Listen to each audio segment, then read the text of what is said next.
Good morning children. आज हम लोग पढ़ने जा रहे हैं विद्या सर्वस्य भूषणम।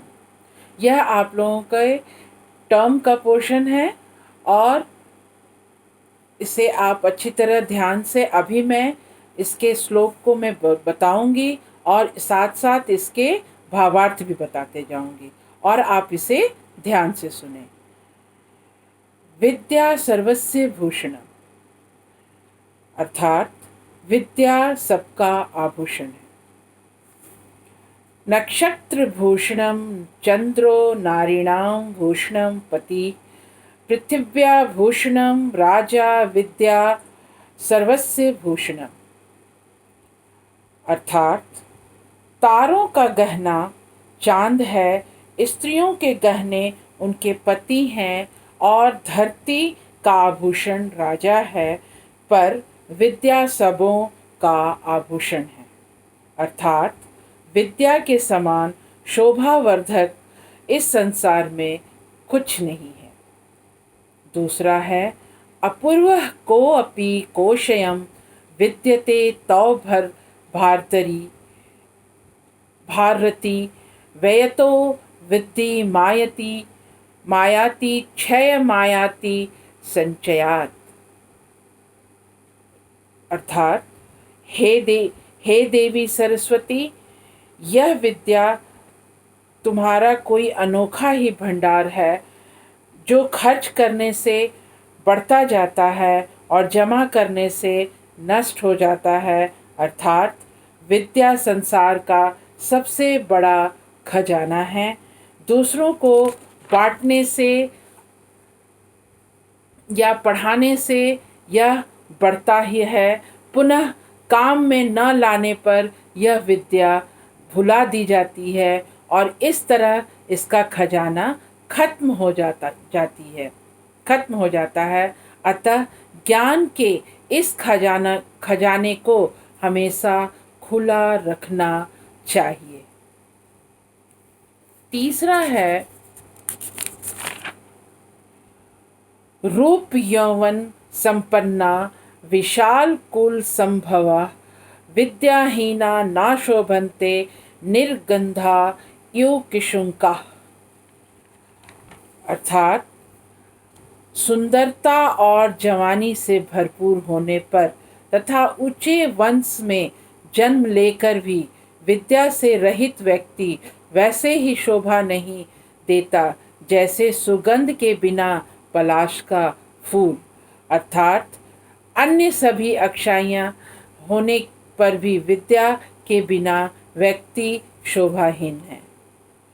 और चौथा है न चौर्यहार्य न च राज्यहार्य न भातृभाज्यम न च भारकारी व्यय कृते वर्धत एवं नित्यम विद्याधनम सर्वन्न प्रधानाम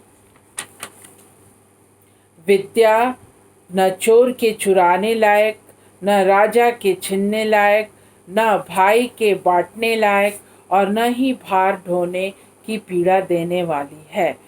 खर्च किए जाने पर यह सदा बढ़ती रहती है। अतएव विद्या रूपी धन सभी धनों से श्रेष्ठ है। अर्थात विद्या हमारा आंतरिक धन है और इसलिए यह हमेशा सुरक्षित है। अन्य धनों से अलग विद्या धन को संभालने में कोई कष्ट नहीं होता। विद्या एक अनोखा धन है।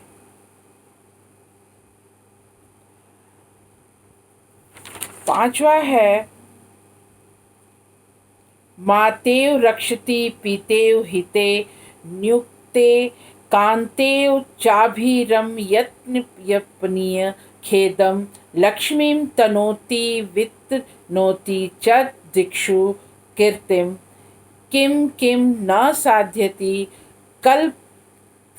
कल्पलतेव विद्या अर्थात विद्या माता के समान लालन पालन करती है, पिता के समान शुभ कर्म की ओर प्रेरित करती है और पत्नी के समान थकान मिटाकर मन को बहलाती है। यह धन दौलत को बढ़ाती है तथा सभी दिशाओं में यश फैलाती है। इस प्रकार कल्प वृक्ष के समान विद्या हमारा कौन सा उपकार नहीं करती, अर्थात विद्या मनुष्य के लिए सब प्रकार से कल्याण करने वाली है। यह लालन पालन करती है, प्रसिद्ध बनाती है और कल्प वृक्ष के समान हर इच्छा पूर्ण करती है। और अंत में छठा है, पुस्तकस्था च सा विद्या परहस्तगतं धनम कार्यकाले समुत्पन्ने न सा विद्या न तद धनम। अर्थात जो विद्या पुस्तक में है और जो धन दूसरे के पास है, आवश्यकता आने पर विद्या और वह धन काम में नहीं आते हैं। अर्थात विद्या स्मरण में हो और धन पास में हो तब भी उनका उपयोग हो पाता है। तो यह बच्चों हम लोगों का इस पाठ के अंतर्गत आए श्लोक थे और उसके भावार्थ। आप अच्छी तरह से कॉपी में श्लोक लिखकर उसके नीचे भावार्थ लिख लेंगे। धन्यवाद बच्चों।